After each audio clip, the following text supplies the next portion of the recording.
If you love the great game of rugby, this podcast will have you fully engaged as the world's biggest rugby names share their stories, their moments when mindset, mental toughness, and mental strength either made them or broke them. On the mark. On the mark. I'm Mark Zimmerman, and I'll be your host, and I cannot wait to go on this rugby journey with you. Welcome, everyone, to the show. It is awesome to have you with us. And as promised, I have got a very special guest lined up for us today. Piper Duck joins us. Piper is a titan of the women's rugby game, not just here in Australia, but globally. Piper started her professional career in the New South Wales Waratahs women's side and now with the Wallaroos. Piper, welcome to the show. How are you? And more importantly, where are you at the moment? Thank you so much for having me. I'm good, thank you. So I'm actually currently in New Zealand in a Wallaroos camp. We're playing in the Pacific 4 series at the moment. We've had our two previous games against the US and Canada, and now we're getting ready to take on the Black Ferns this Saturday in Auckland. Wow, what a great environment to be in, to be taking on New Zealand in New Zealand. And what's the mood in the camp at the moment, Piper? Yeah, the energy is really high. We've had a really constructive week. We unfortunately didn't get the win last week against the US. So this week has been an extremely big week of building, but also reflection as well, but also understanding where we are as a group. And we had what we call Test Match Tuesday yesterday, and it definitely lived up to the name. We're focusing on being aggressive and what we can control, but really putting our best foot forward in that aggressive area for the team, because as Joe Yap has said to us, sometimes we're a bit too nice. So as a team, it's just really uplifting that, and that's what we're focusing on at the moment. That's incredible. Piper, I'd like to take us back a few steps. Your journey, was it always in the 15-player format in rugby? No, so I actually started rugby through the sevens until I got into it. So you got into sevens first, and talk us through, how did you go from sevens transitioning through to the 15 format game?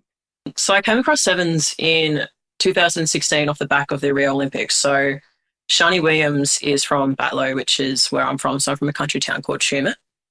And I picked it up there. So they started one of their first ever women's sevens teams in the area. And I just said to mum and dad, I was like, this looks unreal. This kind of game, it kind of feels like it was made for me. At the time I was playing league tag and basketball, but obviously not really contact sports. So as soon as I kind of got the opportunity to ask mum and dad, they had to sign me off because I was too young to play with the women at the time. I was only 15.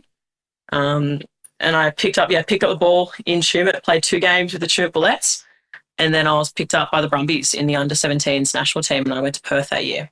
That's incredibly young to embark on a fast-track rugby. As you know, this podcast is all about mental skills and mindset required to compete at professional and competitive levels. Piper, I'd love to know, what mental skills training or coaching did you receive at that young age, being a young player in the camp, and how did that impact your pathway? It definitely impacted me a lot. I was very fortunate upon reflection. Now, I probably took it for granted at the time and didn't really understand what was happening because it was so fast-tracked and such a growing environment, if I'm completely honest, and didn't understand the value of what I was doing so young. But now being older and reflecting, I had Michelle Perry, who had played in the Australian rugby program previously, who taught at one of my schools.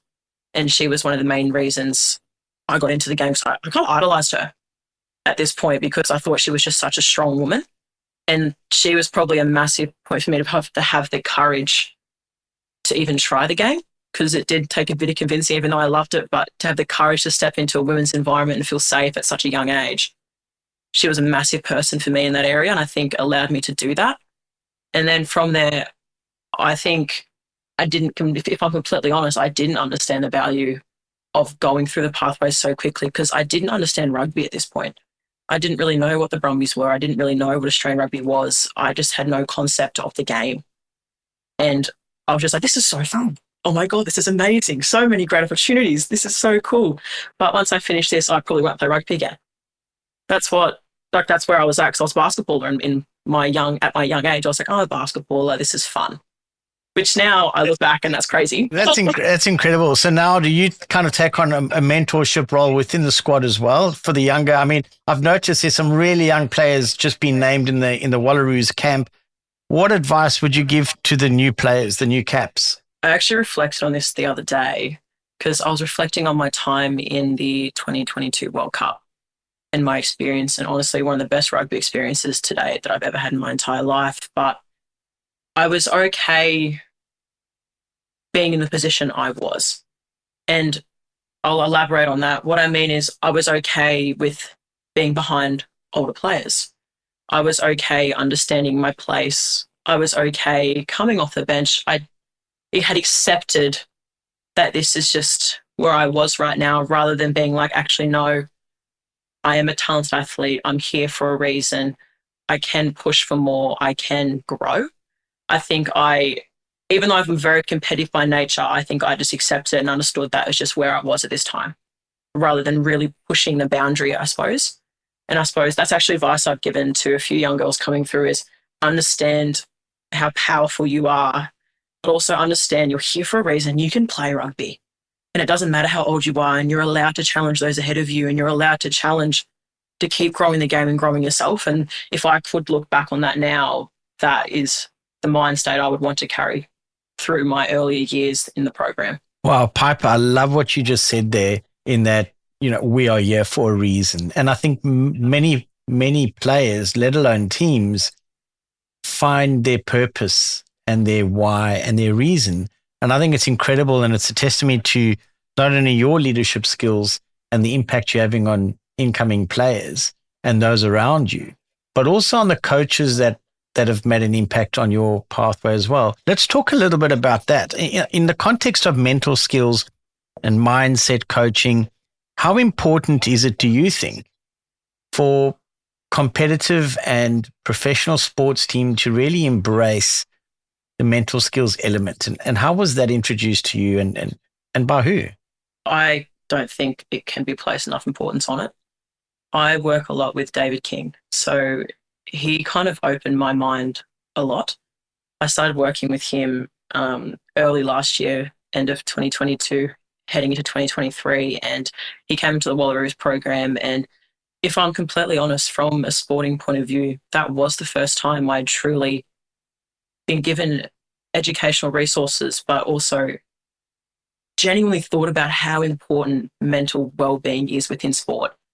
And now I'm a massive advocate for it. I think it is incredibly important, but that was probably my first time truly having my eyes open to it and where I was at in that as well. I always seen athletic performance as physical completely, because you have to be the fittest, you have to be the fastest, the strongest in order to compete. But in reality, performance is 80% mental, 20% physical. You can be the fittest on the paddock, the strongest on the paddock, the best athlete physically on the paddock, but if you're mentally not ready to play, you won't produce what is necessary. Wow. And I found that really interesting learning over this time period. So yeah, David King for me has helped me through a lot of times, especially in the last 18 months when I did sustain some injuries. He's been really important to open my mind and allow other people to be able to help me, because that is something I've always struggled with. I've always wanted to do things internally. So this last 16 months has been, a major growing period for me. I'm really pleased that someone like Dave King, who I not only admire and respect greatly, but we've also got a collaboration in a mental skills events business called DKZ. And I'm so proud and happy that you mentioned Dave, because he's worthy of that recognition and that call out. And I think that quite often mental skills coaches are the piece of the puzzle that's missing in competitive and professional team environments. Often we hear of coaches advertising for strength and conditioning coaches or scrum coaches, line-out coaches, attack coaches, defense coaches, assistant coaches, but very rarely do you see the adverts pop up for mental skills coaches. And you just outlined how important that element is to building success and momentum and continued success. I think it's a great call out. Can you reflect back on any games? You can probably think of one in more recent times where the results just didn't go your way. How do you mentally bounce back from a performance where the team just couldn't get the result across the line for whatever reason? How do you personally deal with that? And then talk to us about how teams should be approaching bouncing back from disappointment? Personally, I let myself feel it. And what I mean by that is obviously recently, unfortunately, we had the opportunity last Friday against the US for a World Cup qualifier with the Wallaroos and the ability to basically solidify our spot in World XV1. And we knew the importance of that game for us. And then not getting that game, not being able to quite, I suppose, get the result we wanted was really hard. It was extremely hard. It was something I felt really confident going into the game and the ability of the group around me and what we could produce. And then I think the hardest bit is knowing what the girls around you can do, what you can do, and it not really coming forward and not really playing to your best of your ability is probably what I struggled with the most internally. So I honestly let myself feel it. Like when that buzzer went, I let myself be emotional. I let myself feel the loss of that game, because I think that in itself is extremely important, feeling the emotion and allowing yourself to comprehend it. But also, if you feel it, shows you care. And looking around the group after that loss, the way everyone felt, you can see how much it truly meant to the group, which in itself is really important. Because if you didn't have that reaction, there is that thought of, okay, why haven't we got that level of care like for this loss? So I think that was really important. But for me, I am quite process driven and I know this about myself, but I'm positive by nature. I'm kind of a cup half full kind of girl anyway. So straight away I went next job. Like once I'd felt that, I went, okay, let's review, let's analyze what went wrong so we can fix it. But what's the next job here? So straight away I turned to, okay, we have Black Ferns on Saturday. What are we going to do? What can I control myself to put myself in the best position for my team with like we've got a team first mentality here in order to be able to perform my best and get the result we need on Saturday. And that has been a massive thing for us the week. It's like, yes, we're disappointed and yes, let's feel it. But okay, now what's that next job and what are we doing as individuals, but also as a pack, as a group to get that result? And for me, that's how I kind of overcome. That's just my nature. And if I wasn't like that, yeah, I don't. Like, that's how my processes work. That's fascinating. And again, I think all our listeners will be holding on to every word that you've just said, because it's easy for us to relate to that in just at any level that we play at. And here you are sharing that from the highest level at an international test match. And I think there's a lot that we can learn from those words. How much do you feel that off-field distractions impact players in the lead up to a game? And we all prepare differently. In your case now, you've had to travel. There's a time zone difference. How much do off-field distractions impact preparations? As you touched on, everyone prepares differently. And especially in a group, like an environment where there is 30 of us here currently, 30 women with very different personalities as well to put into the mix. It's also needing to understand each other. But yeah, it definitely impacts everyone differently, traveling, not traveling, the environment which you're getting to set up in. But when you're in a group of, for me, when you're in a group of such strong women, it's around supporting one another. And things are never going to go perfectly, but it's also understanding things aren't supposed to go perfectly. Just that loss in the weekend is a perfect example. The road isn't perfect and you can't control it. So for me, it's focusing on my controllables. Things are going to go wrong. Things are going to be things I can't control. But if I sit down and worry about the things I can't control, which I understand is far easier said than done, and I completely appreciate that also. But for me personally, it's the controllables and what I can control in a situation to put myself in the best position. So if I know I've obviously just had an ankle reconstruction, so I know if I am going to be flying for 4 hours the day before training, I need to have my anti-inflammatories, I need to be icing, I need to be hydrating, I'll have my compression on. It's just what I can do to control them and lessen the effect. But from a team point of view, it is really important to come together. So everyone externally is going through something. And there's a saying, like with mental health, obviously you can only see the tip of the iceberg, you don't know what's underneath. And that's with everyone. When you have 30 different women in the team who some have kids, some have things going on at home, they have work as well that they're also combating, study as well. Being there for one another is so important. And if we can form a support network with each other, externally to coaches, externally from anyone else, that's going to get us a really long way.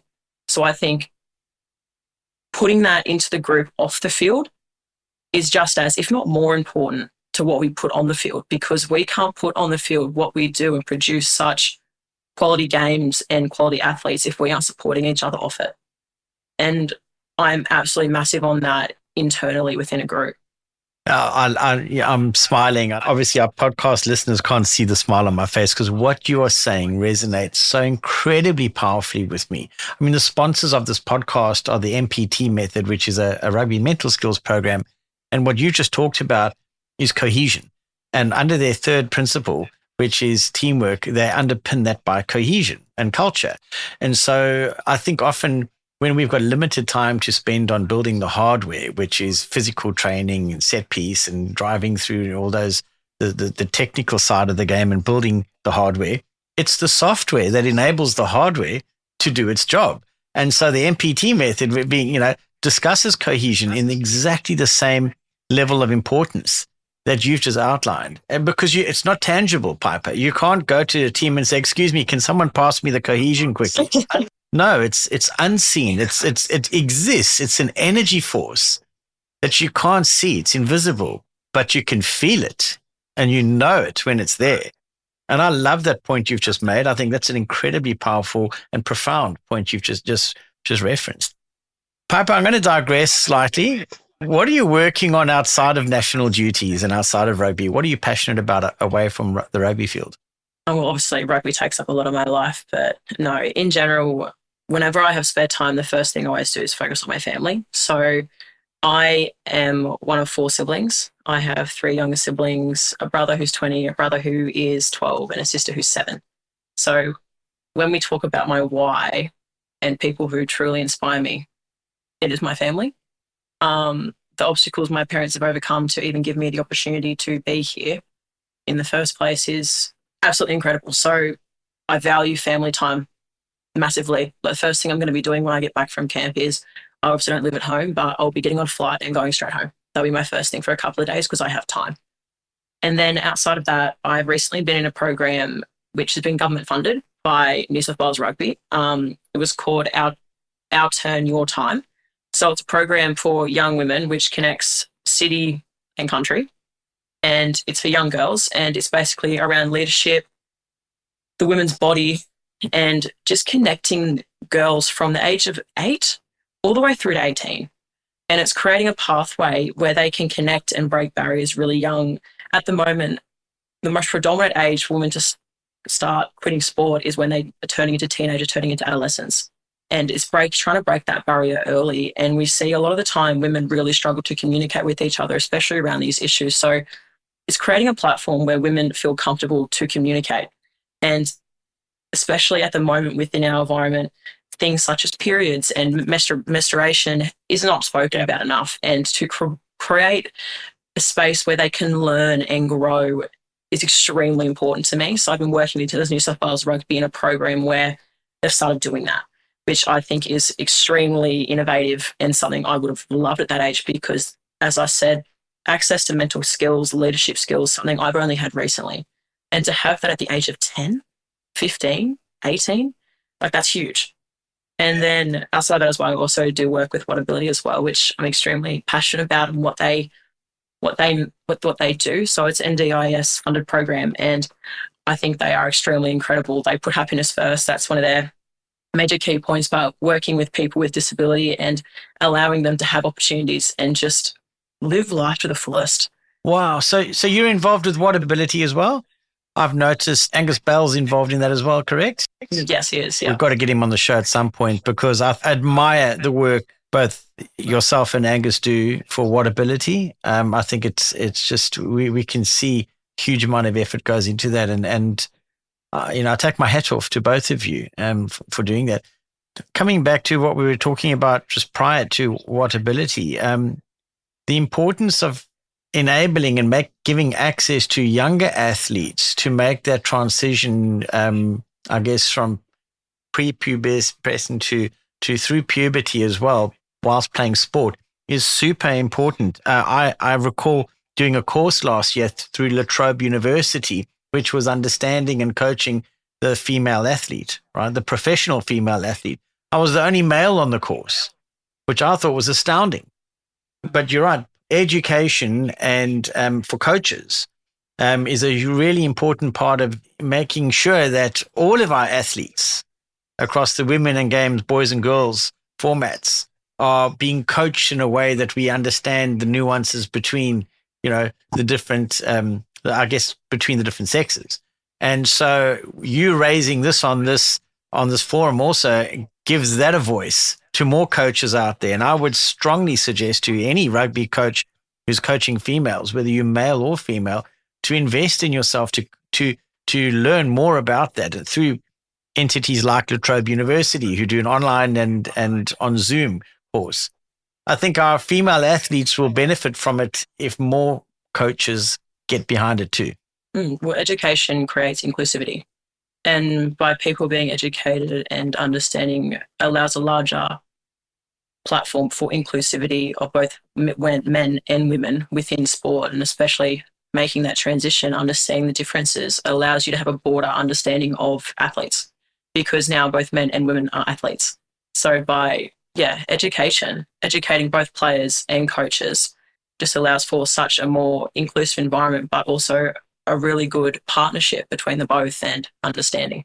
Amazing. And have you had other male coaches, aside from Kingy, who've impacted your career path along the way? And what can you tell us about that coach or coaches? Yeah, I have. So I've had two very influential coaches in my career to date. I started playing rugby, I would say, properly in year 11 when I fully decided that, this is what I want to do. But that was with, I don't want to call it influential. And I had a man named Manny. He gave me the ability to genuinely believe I'm actually not bad at this. He actually gave me that. I know it sounds crazy, but he made me believe, actually, this sport, I could do this. There's actually a pathway within both, the Aussie 7s and 15s as well. There's a pathway as a woman I can pursue. And he made me believe that. And he also made me believe that I was a good enough athlete to be able to. So that was a major step for me, especially at such a young age, from around 15 to 18. And then from leaving school, in 2020, I went to Sydney University, and Chris Deleuze was the women's coach at the time.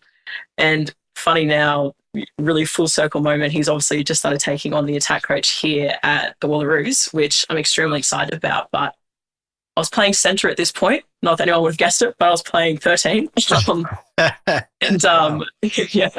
was a long time ago now. But he taught me how to play 15s. And anyone that's met Chris Deleuze, the way he views the game is definitely not something I've seen anyone else. The way he views it, the way he sees especially attack, and the way the game is formatted.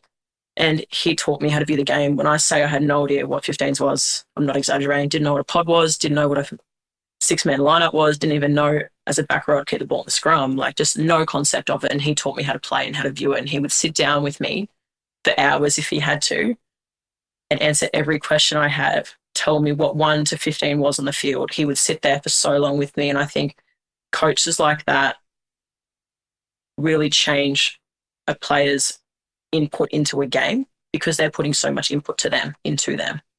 And he truly did that for me. I think I probably asked that man over 1,000 questions in under 4 months, and he answered every single one, and it didn't matter what I asked. And I think that is a major reason as to why I fell in love with 15s, and I fell in love with the game, because he allowed me to learn. Isn't that just incredible? I know Chris quite well. I have to say, I was born in a rugby country. I've lived in another rugby country and now reside in my third rugby country, and I've known a lot of coaches. I think Chris has to be one of the most naturally gifted rugby coaches I've ever met. And I can see why he's so impactful on so many people. And there's a lot of Wallaroos that I've spoken to, and not more than 2 minutes into a conversation, Chris's name comes up, right, by them, because I think he has that impact on so many. And I think it's great that coaches like Chris get recognized for the incredible work they do. Often they're the silent heroes in the background, and I think it's a testimony to his vision as well as a coach, and his belief in the women's game and the men's game, right? So that's great. I'm really glad to hear two names come up on your influential list of people that I happen to know. I'll have to tell the listeners that's not a planted answer, by the way. Piper, I'm curious. We get to the part of the podcast where we start a little bit of fun with some questions now. So, are there any funny stories you can share with our listeners about anything funny that's happened on the rugby field when you're supposed to be really serious? It might be in the middle of a test match and, someone's boots come off and have to run in their socks, or just anything that springs to mind that everyone packed out laughing and you're all supposed to be taking it seriously? Oh, well, recently was actually May Stewart. So we've all been into her currently. So she's never been in a line out before. Obviously, and one of our plays currently has our winger standing at the front of the line out. And if you go on Arabella's social media, Feel the Girls' social media, you'll see the video. She is currently standing at the front of the line out like a bot. Like you would think she was AI generated, because she is so nervous to be there that she is absolutely just frozen at the front of the line out and isn't moving. And you wouldn't even, obviously you're supposed to be an option, you're supposed to be communicating. She's just frozen and has just gone completely mute. And the game, obviously you ignore that, but everyone was dying inside. And whenever we watched the game, we're like, putting a winger in a line out, it's actually more common than you think now, but she was just so uncomfortable. So that's currently the video that's circling. But for me, one that always stands out is Illy Badawasanga. She obviously doesn't play anymore. But if you've met Illy. Yes, I have met Illy. Lovely woman, gorgeous lady. But her eyes. It's one thing I'll tell anyone when it comes to something I'll always remember my entire career is Illy Badabasanga's stare. If you did something wrong, you knew about it that moment without communication. And as a young girl coming through, terrifying. That woman, one of the smallest women on the park, terrifying. And one of the strongest women I know. But yeah, she's someone who will always stick with me through my career, even though I haven't got the opportunity to play with her at the moment. But yeah, she'll always stick with me. Well, I did say to Illy a few short weeks ago that we're looking forward to having her on the show, and so hopefully we'll be welcoming her on at some point. What type of book or movie or quote can you share with our listeners that has had an impact on your mental approach to the game, or your motivation, or your determination? What's driven you? One of the things when I was very young, so Sarah Nguama, one of her tattoos, so it says "Woman in the Arena." And I remember when I first seen it, and I was very young at this time, probably 17. And I said to her, I was like, "What is that?" I was like, "I've never seen that before. What is that?" And she goes, "Look it up. Like, go on the internet, look up the poem." So I did, and I read it. And for anyone listening, I highly recommend you do too, especially women listening to the podcast at the moment. And it really hit home. I was like, that's really powerful. So when it comes to a quote, that's probably the quote that, if I was going to think of one, that comes to mind straight away. But yeah, internally for me, my biggest motivator is my family. Like, I'll touch on that any day of the week. The values they've instilled into me, they're my biggest motivators. When I was injured last year, my mum came to me for 2 months because I needed support. Just what they do for me is a massive motivator for me. Well, values again. I love hanging on to these words that you recite, because in the MPT method, the M stands for mindset, and that's underpinned by values. And I think if your personal values can be aligned with your team's values as much as possible, it places you in a very, very strong position to have a mindset that is free of void of distraction, right? And the fact that you mentioned values and how important your family is as part of those values, I think speaks volumes to the character that you are, Piper. I hear, I've never heard a bad word said about you, even when your side's not winning. I think it speaks to your leadership qualities. I think you're an absolute inspiration for so many. I coach a young under 12 mixed boys and girls team at grassroots level. And I know that all the boys and the girls turn up to come and watch you play in the women's game. That's so beautiful. And one girl in particular, she's really, really you are her absolute hero. And I'm sure that there are thousands more like that around Australia. And so I think at this stage of the conversation, before I even forget, I just want to say thank you for being an incredible ambassador of the game, an incredible leader, an incredible inspiration to so many, and sharing your stories and thoughts on mindset and some of the other stories you shared on us today will leave a huge imprint in our minds. And it's been an absolute honor and a privilege to have you on this podcast today, Piper. We wish you nothing but the best of luck, especially going into this weekend's game. I'm very confident that the Wallaroos are going to step it up and deliver a great result this weekend. And next year, great things await. Oh, God, you've been too nice to me, hyping me up too much. Gosh. No, so I think, but it's deserving, very, very well deserving. So a huge thank you to you for that. And again, ladies and gentlemen, Piper Duck.